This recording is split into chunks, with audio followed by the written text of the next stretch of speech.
根本无法破解。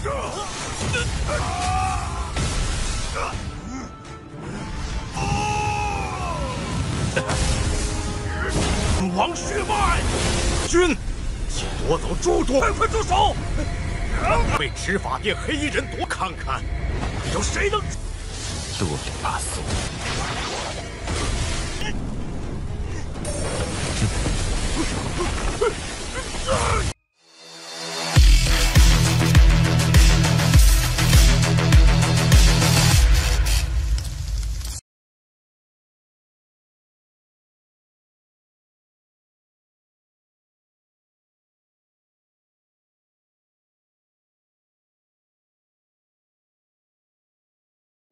Halo semuanya, selamat datang di Ruang Sinema. Bagaimana kabar kalian semua? Semoga selalu sehat dan baik-baik saja.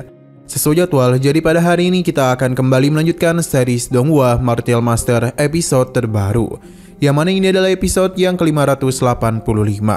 Bagi yang mau bergabung dengan series ini, kita sudah sediakan playlistnya. Jadi kalian bisa dengan mudah mencari di mana episode awal dari series ini. Sebelum kita mulai episode terbarunya, kita akan melihat dulu apa saja yang telah terjadi pada episode sebelumnya, tepatnya pada episode 584. Sebelumnya, semua orang yang ada di sana meminta penjelasan kepada Hong Yu. Pasalnya, orang-orang berjubah hitam ini dibawa kemari oleh istana Piao Miao. Terlebih lagi, tuduhan kembali diberikan kepada mereka, sebab matinya Feng Lei adalah ulah dari orang-orang ini. Hong Yu mencoba meminta penjelasan dari mereka, tapi orang-orang berjubah hitam hanya tertawa dan meminta mereka untuk menyaksikan apa yang terjadi saat ini. Hingga sesaat kemudian salah satu murid di sana mulai melakukan penyerangan kepadanya.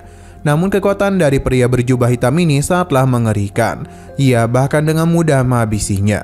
Selain itu, sebuah formasi juga telah diciptakan, yang mana hal ini bisa menyerap kekuatan mereka. Masalah kembali hadir ketika keturunan ras iblis yang sebelumnya mengambil alih tubuh orang-orang di sana mulai melakukan penyerangan.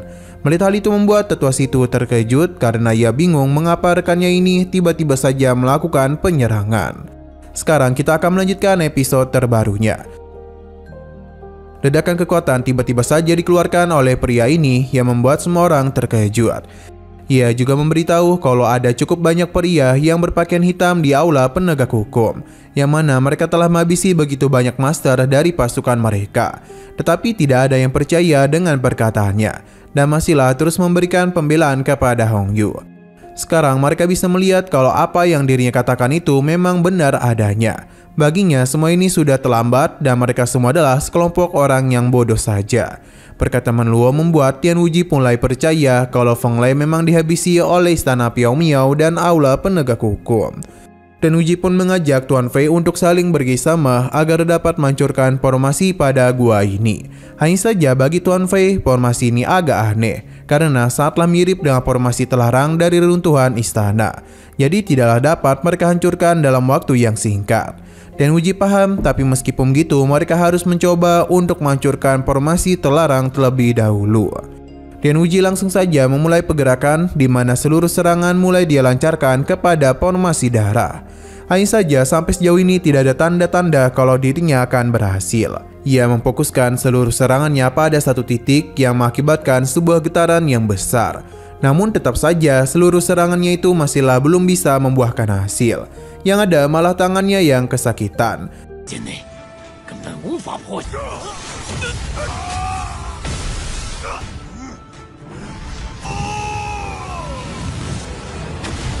Padahal serangan Tian Wuji sebelumnya mampu menghancurkan dunia, tapi sama sekali tidak berdampak apapun pada formasi ini. Tian Wuji masihlah belum menyerah dan langsung mulai menggunakan jimat miliknya, di mana ini bukanlah hal yang biasa. Karena dengan jimat itu, Tian Wuji mampu mengumpulkan begitu banyak kekuatan agar bisa menciptakan sebuah serangan yang sangat kuat. Hal ini langsung saja dirinya arahkan kepada susunan formasi, supaya dapat menghancurkannya. Namun hasilnya tetap sama saja. Formasi ini tidaklah dapat dirinya pertahankan dan malah mengakibatkan kekuatan Tian Wuji yang terkuras cukup banyak. Ia sangatlah bingung bagaimana hal ini terjadi.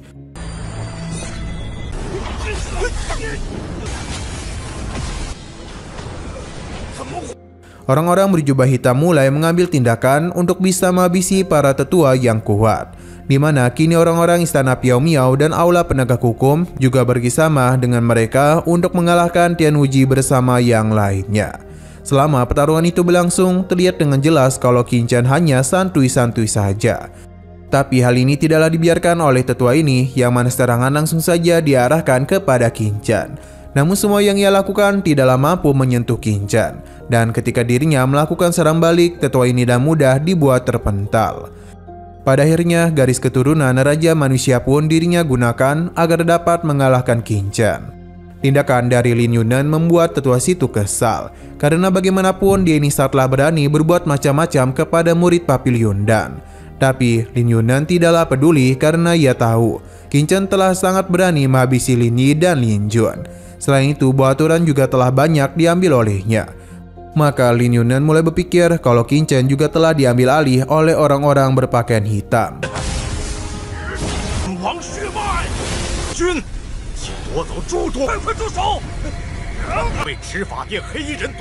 Bisa dikatakan tindakan kali ini hanyalah sebuah keadilan untuk bisa menyelamatkan semua makhluk hidup yang ada di sini.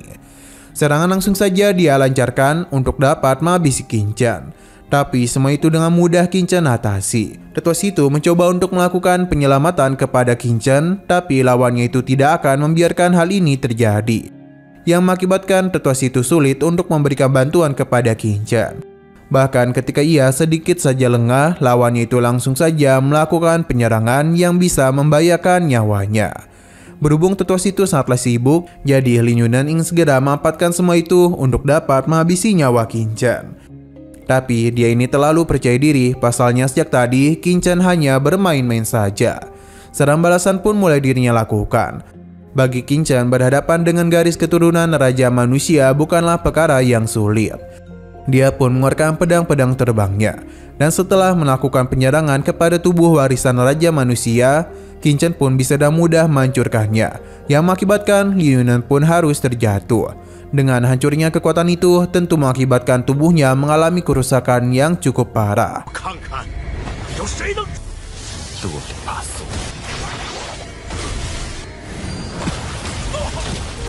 Qin Chen sedikit memberikan ejekan kepadanya, karena untuk dapat menghabisi dirinya, kekuatan kecil yang Lin Yunnan miliki tidak akan mampu. Perkataannya pun semakin membuat Lin Yunnan murka.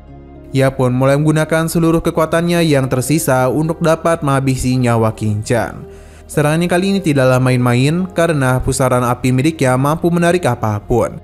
Bisa dikatakan ini adalah kekuatan aturan. Qin Chen sudah menyadari hal itu, tapi dia sama sekali tidaklah takut. Karena bagi Qin Chen, serangan Lin Yunnan ini tidaklah lebih dari sebuah serangan yang bisa dirinya lenyapkan dengan sekali sentuhan saja. Semua ini tentu membuat Lin Yunnan terkejut. Terlebih lagi, serangan balasan langsung saja Qin Chen lancarkan, di mana dia meniru serangan Lin Yunnan, namun dia menggunakan kekuatan petir yang tentu lebih kuat dari serangannya.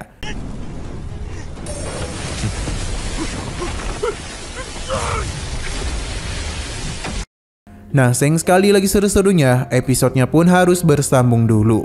Namun sebelum kita akhiri, seperti biasa kita akan melihat preview bagian selanjutnya. Dalam pertarungan yang terjadi antara Qin Chen dan Lin Yunnan telah berhasil dia menangkan, yang mana Lin Yunnan sudah meninggoy. Ketika Qin Chen mengambil cincinnya, tiba-tiba saja tubuh Lin Yunnan itu terserap ke dalam formasi, yang mengakibatkan susunan formasi semakin bereaksi. Bahkan di sekitaran tempat ini juga mulai mengalami sesuatu yang aneh. Merasa masih belum cukup, para keturunan iblis kembali melakukan penyerangan untuk mencari korban lagi.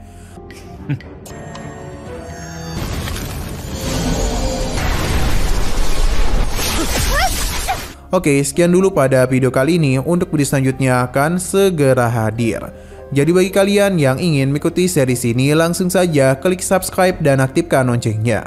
Terima kasih yang sudah menonton video sampai habis. Jika kalian suka pada video ini, klik like dan share ke teman-teman kalian tentang channel ini. Dan ditunggu aja kelanjutannya. Oke, sampai jumpa di video selanjutnya.